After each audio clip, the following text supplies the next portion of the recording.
Baik, selamat malam teman-teman semua. Selamat malam, Lan. Selamat malam. Oke, hari ini kita akan mempresentasikan tentang ruang kolaborasi topik 4 untuk mata kuliah PPDP. Nah, sebelum itu saya akan share screenshot terlebih dahulu ya.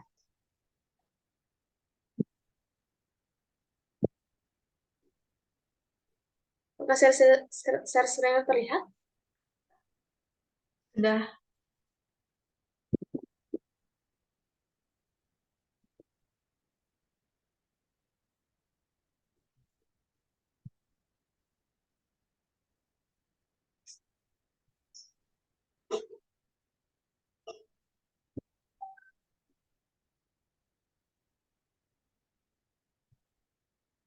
Nah, hari ini presentasi akan saya mulai. Om Swastiastu. Om Swastiastu. Om Swastiastu. Nah, hari ini kami dari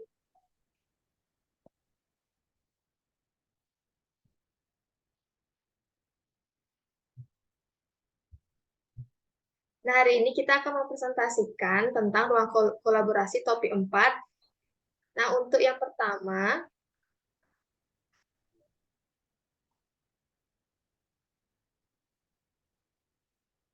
kami akan memperkenalkan diri terlebih dahulu. Saya Leputu Mukarbandari. Selanjutnya ada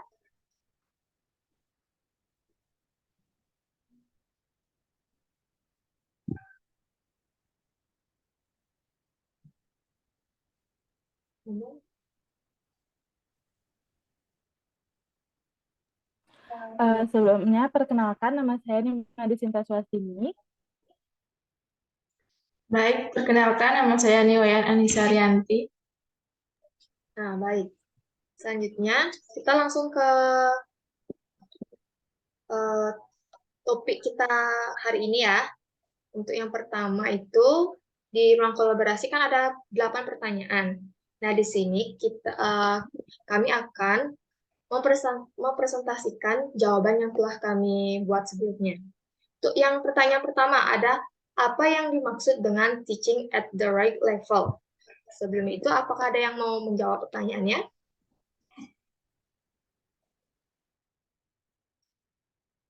Baik, Lan, mohon izin menjawab pertanyaannya. Ya, silahkan. Nah, apa yang dimaksud dengan teaching at right level atau TRL? Menurut saya, pendekatan tersebut merupakan pendekatan belajar yang tidak mengacu pada tingkat kelas saja, melainkan mengacu pada tingkat kemampuan peserta didik. Nah, pada pendekatan ini, peserta didik dikelompokkan berdasarkan tingkat kemampuan yang sama, sehingga belajar dapat ditentukan berdasarkan evaluasi pembelajaran yang sesuai dengan fase atau levelnya. Baik, itu saja yang dapat saya sampaikan. Terima kasih, Ica. Apakah ada yang mau menjawab lagi? Baik, saya Ulan. Yang pertama itu ada apa yang dimaksud dengan teaching at the right level. Teaching at the right level merupakan pendekatan belajar yang tidak mengacu pada tingkat kelas, melainkan mengacu pada tingkat kemampuan peserta didik, namun disesuaikan dengan berdasarkan kemampuan peserta didik tersebut. Pada setiap fase maupun tingkatan tersebut mempunyai capaian pembelajaran yang harus dicapai. Begitu menurut saya. Terima kasih. Oke, terima kasih Sinta. Nah, sekarang saya akan menjawab apa yang dimaksud dengan teaching at the right level. Menurut saya, teaching at the right level ini merupakan pendekatan pembelajaran yang membantu mengembangkan kemampuan peserta didik, misalnya kemampuan membaca, berhitung, serta keterampilan sesuai dengan tingkat kemampuannya. Nah, contoh pada kegiatan kurikulum Merdeka ini kan ada beberapa fase. Ada fase A, fase B, dan fase C. Nah, untuk fase A itu kan kelas 1 sampai kelas 2. fase B itu kelas 3 dan kelas 4, dan fase C itu kelas 5 dan kelas 6. Nah, misalnya untuk di kelas 1 ini kan dia belajar membaca. Nah, jika di kelas 1 ini peserta didiknya belum bisa membaca, nah dia bisa melanjutkan kemampuan membacanya ini di kelas selanjutnya, itu kelas 2. Nah, di sana menurut saya itu pendekatan teaching at the right level. Apakah ada teman-teman ada yang mau menambahkan? Tidak, Ulan.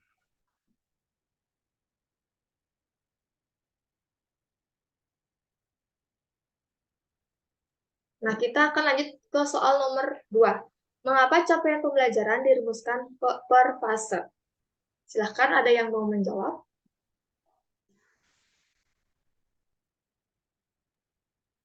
Baik, saya akan menjawab pertanyaan nomor 2. Mengapa capaian pembelajaran dirumuskan per fase? Capaian pembelajaran dirumuskan per fase untuk memperoleh keterampilan dasar seperti membaca dan berhitung dengan cepat tanpa memandang usia. Hal ini karena capaian pembelajaran disusun dengan memperhatikan fase-fase perkembangan pada peserta didik. Pada pembelajaran paradigma baru di jenjang sekolah dasar mengacu pada pembelajaran, meski disajikan secara tematik. Pada jenjang sekolah dasar terdapat 3 fase, yaitu fase A di kelas 1 dan 2, fase B kelas 3 dan 4, dan fase C di kelas 5 dan 6. Terima kasih. Baik, terima kasih Sinta. Apakah ada yang mau menjawab lagi? Baik, mohon izin menambahkan sedikit. Nah, mengapa pencapaian pembelajaran dirumuskan per fase? Menurut saya, capaian pembelajaran dirumuskan per fase karena dapat memberikan kesempatan bagi peserta didik untuk belajar sesuai dengan tingkat pencapaian, kebutuhan, kecepatan, dan gaya belajar sesuai dengan tingkat pencapaiannya. Nah, penyusunan capaian pembelajaran sesuai fase ini juga merupakan upaya penyederhanaan sehingga peserta didik dapat memiliki waktu yang memadai dalam menguasai kompetensi. Nah, selain itu, penyusunan capaian pembelajaran per fase berguna juga bagi seorang pendidik, di mana guru dan satuan pendidikan dapat memperoleh keleluasaan dalam menyesuaikan pembelajaran sehingga selaras dengan kondisi dan karakteristik peserta didik. Baik, itu saja yang dapat saya sampaikan. Terima kasih. Baik, terima kasih Ica. Saya sedikit akan menambahkan mengapa capaian pembelajaran dirumuskan per fase. Karena peserta didik memiliki kemampuannya yang berbeda di setiap kelasnya itu. Nah, capaian pembelajaran dirumuskan per fase untuk membedakan dengan kelas, karena peserta didik di satu kelas yang sama itu memiliki perbedaan fase belajar setiap individunya. Nah, kita lanjut ke soal nomor 3. Apa yang Anda pahami tentang capaian pembelajaran? Nah, sebelum itu, apakah ada yang mau menjawab?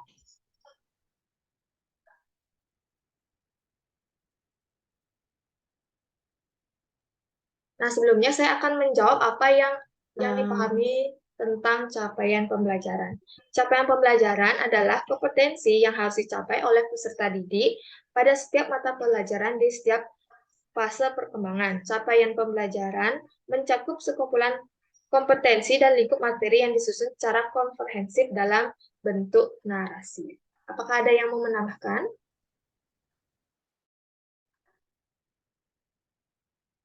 Baik,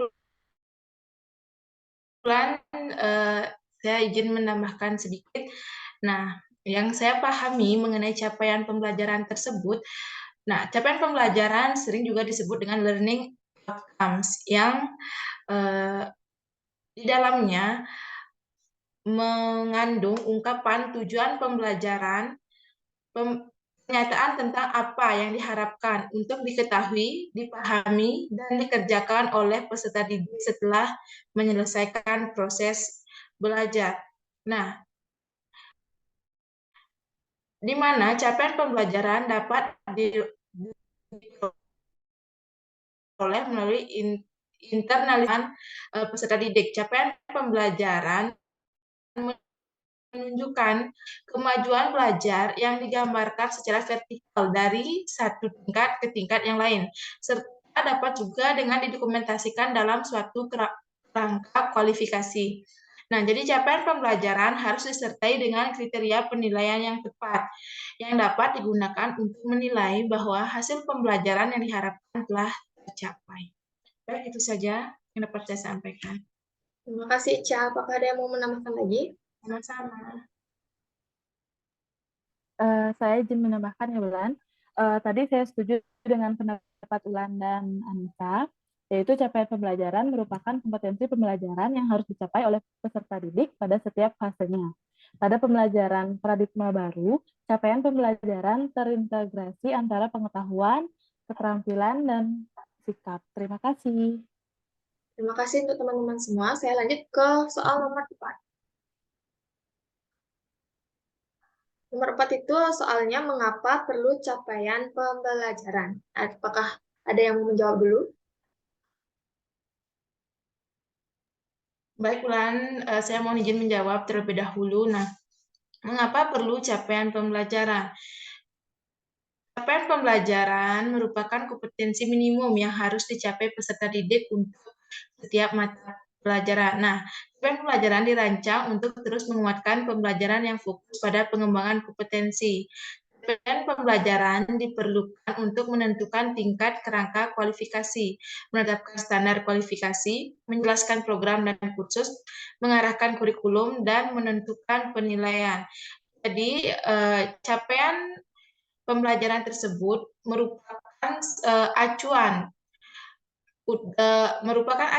bagi guru untuk mendapatkan pedoman kompetensi pembelajaran sebagai tujuan umum dan ketersediaan waktu yang tersedia untuk mencapai tujuan pembelajaran yang telah dirumuskan sebelumnya. Baik, itu saja yang dapat saya sampaikan. Terima kasih. Mungkin dari yang teman-teman ada yang mau menambahkan? Baik, ya, teman-teman, izinkan saya menambahkan sedikit. Mengapa perlu capaian pembelajaran? Capaian pembelajaran merupakan kompetensi pembelajaran yang harus dicapai oleh peserta didik di setiap fasenya. Melalui capaian pembelajaran, seorang pendidik mendapatkan pedoman kompetensi pembelajaran sebagai tujuan umum dan ketersediaan waktu yang tersedia untuk mencapai sebuah tujuan dalam suatu pembelajaran. Terima kasih. Baik, terima kasih teman-teman. Saya izin untuk menambahkan sedikit. Mengapa perlu ada capaian pembelajaran? Capaian pembelajaran digunakan untuk mengidentifikasi tujuan pembelajaran yang lebih terukur. Capaian pembelajaran digunakan untuk menentukan tingkat kerangka kualifikasi, menetapkan standar kualifikasi, menjelaskan program, mengarahkan kurikulum, dan menentukan spesifikasi penilaian. Capaian pembelajaran dapat diidentifikasi setelah peserta didik mengikuti kegiatan pembelajaran. Nah, selanjutnya saya lanjut ke soal nomor 5. Apa yang dimaksud menyesuaikan pembelajaran dengan situasi dan lingkungan belajar yang ada? Nah, silakan untuk teman-teman menjawab pertanyaan yang nomor 5. Baik, izin menjawab. Apa yang dimaksud dengan menyesuaikan pembelajaran dengan situasi dan lingkungan belajar yang ada? Menyesuaikan pembelajaran dengan situasi dan lingkungan belajar yang ada merupakan keputusan yang dibuat oleh pendidik yang berorientasi dengan kebutuhan pada peserta didik. Kebutuhan-kebutuhan yang dibuat tersebut adalah yang berkaitan dengan terdapat kurikulum. Yang kedua, bagaimana cara guru mencapai dan merespon kebutuhan dari peserta didik. Yang ketiga, bagaimana menciptakan lingkungan belajar yang menyenangkan sehingga peserta didik dapat bersemangat ketika mengikuti pembelajaran, serta manajemen kelas yang efektif, dan bagaimana cara guru menggunakan informasi yang didapatkan dari proses formatif yang dilakukan. Terima kasih. Baik, untuk selanjutnya, boleh siapa yang mau? Saya izin menambahkan sedikit. Apa yang dimaksud dengan menyesuaikan pembelajaran dengan situasi dan lingkungan belajar yang ada? Nah, menurut pendapat saya, yang dimaksud dengan menyesuaikan pembelajaran dengan situasi dan lingkungan belajar yang ada sangat penting untuk dilakukan. Karena dalam proses pembelajaran, seorang guru harus mampu mengajar sesuai dengan situasi dan juga lingkungan belajar. Nah, penyesuaian dengan situasi pembelajaran yang dimaksud adalah seorang guru harus mampu menyesuaikan dengan ruang lingkup materi pembelajaran atau apa yang ingin diajarkan kepada peserta didik dengan memperhatikan kesiapan, minat, dan tingkat penguasaan kompetensi peserta didik yang berbeda-beda. Nah, jadi lingkungan belajar tersebut merupakan tempat di mana peserta didik melakukan kegiatan pembelajaran, sehingga seorang guru harus mampu menciptakan suasana atau lingkungan belajar yang aman, nyaman, dan menyenangkan, sesuai dengan karakteristik peserta didik atau materi pembelajaran yang sedang diajarkan. Terima kasih. Baik, terima kasih untuk Anissa dan Sinta. Saya setuju sekali dengan pendapat yang disampaikan mengenai menyesuaikan pembelajaran dengan situasi dan lingkungan belajar, yang mana setiap guru harus mampu menciptakan situasi belajar yang menyenangkan untuk peserta didik. Selain itu juga guru harus memplanning bagaimana kegiatan pembelajaran yang menyenangkan menggunakan media pembelajaran yang sesuai dengan karakteristik peserta didiknya. Baik, selanjutnya untuk soal nomor 6. Apa itu capaian pembelajaran setiap fase? Sebelum itu, apakah ada yang mau menjawab?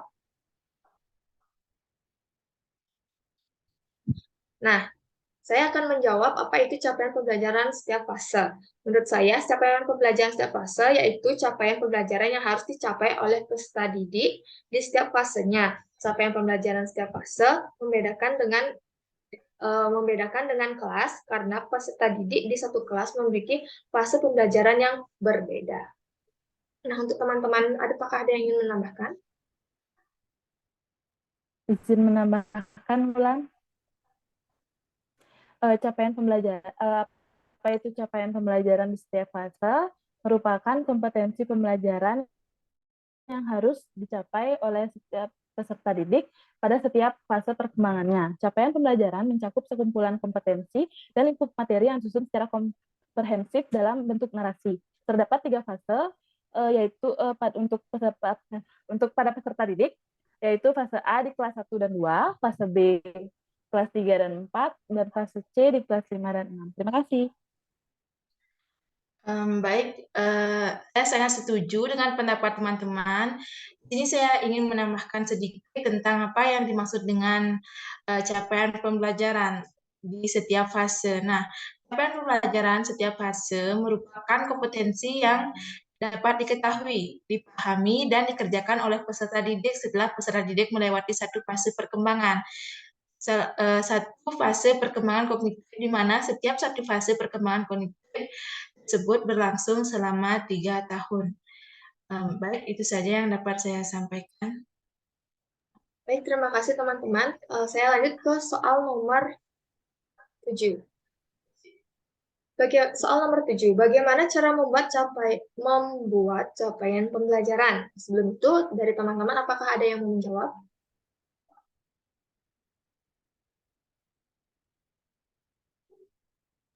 Baik, izin menjawab, Bulan. Bagaimana cara membuat capaian pembelajaran? Secara umum penyusunan capaian pembelajaran dinyatakan sebagai penetapan profil lulusan, penentuan sejumlah kemampuan merujuk kepada jenjang kualifikasi, terutama yang berkaitan dengan unsur kemampuan kerja dan penugasan pengetahuan, penyusunan keterampilan khusus, dan dapat memiliki sikap dan keterampilan umum. Itu merupakan jawaban yang saya temukan. Mungkin ada teman-teman ada pendapat lain. Sekian.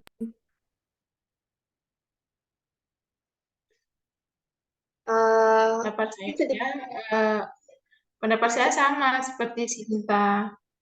Yang saya setelah searching sama pendapat saya dengan Sinta. Nah, izinkan saya untuk menambahkan sedikit ya. Menurut saya, cara membaca capaian pembelajaran yaitu rumusan capaian pembelajaran disusun melalui 4 unsur, yaitu sikap, tata nilai, kemampuan kerja, penguasaan pengetahuan, dan wewenang dan tanggung jawab. Adapun sistematika capaian pembelajaran itu ada yang rasional mata pelajaran, menentukan tujuan mata pelajaran, menentukan karakteristik mata pelajaran, ada capaian pembelajaran tiap fase, dan referensinya. Nah, itu yang menurut saya bagaimana cara membuat capaian pembelajaran. Nah, untuk pertanyaan selanjutnya,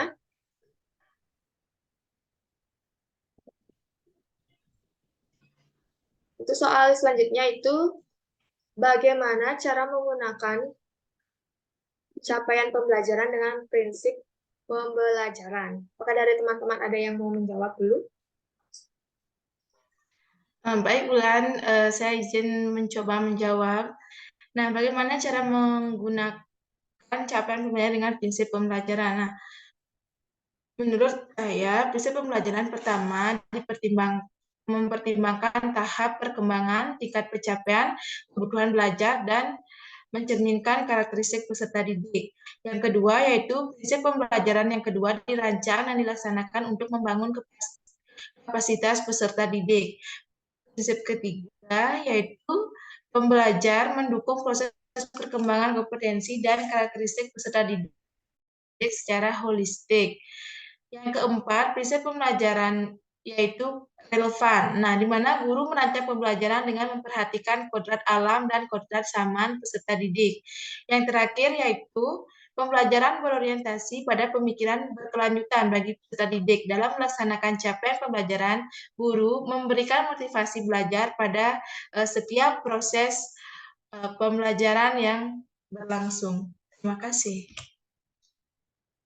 Terima kasih, Anissa. Apakah teman yang lain ada yang mau menjawab? Baik, teman-teman izin menambahkan bagaimana cara menggunakan capaian pembelajaran dengan prinsip pembelajaran, yaitu yang pertama dapat menciptakan lingkungan yang penuh perhatian, saling peduli, terbuka, dan nyaman untuk belajar. Yang kedua, memberikan peserta didik kesempatan untuk bermain bersama, mengerjakan tugas dalam kelompok kecil.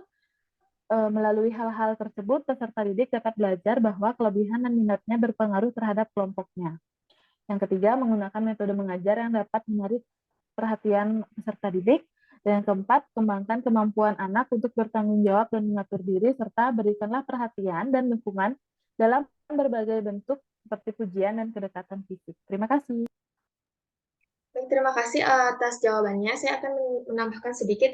Saya setuju bahwa bagaimana cara menggunakan capaian pembelajaran dalam prinsip pembelajaran itu memberikan kesempatan kepada peserta didik untuk memilih dan membuat rencana atau aktivitas belajar agar peserta didik berinisiatif untuk mengajukan pertanyaan dan berkomentar. Selain itu, memberikan kesempatan kepada peserta didik untuk belajar dengan berbagai cara yang disukainya. Lalu memberikan kesempatan untuk melakukan kerja kelompok bersama teman-teman satu kelompoknya. Lalu menciptakan kebiasaan saling menghargai dalam ruang kelas agar anak saling menghormati dan memahami perbedaan. Nah, sekian jawaban dari saya. Apakah teman-teman lain ada yang mau menambahkan lagi? Sudah cukup, Lan. Cukup, Ulan. Nah, oke. Baik, untuk sesi diskusi kita kali ini sudah selesai karena semua pertanyaan sudah kita jawab. Untuk selanjutnya, kita akan bertemu pada kegiatan pembelajaran di kampus ya. Nanti setelah itu, selanjutnya saya akan stop share-nya, share screen. Nah, terima kasih untuk teman-teman semua sudah mau mengikuti kegiatan diskusi kali ini. Selanjutnya, kita akan bertemu pada kegiatan perkuliahan selanjutnya. Terima kasih. Terima kasih, Ulan. Terima kasih semuanya. Terima kasih, teman-teman.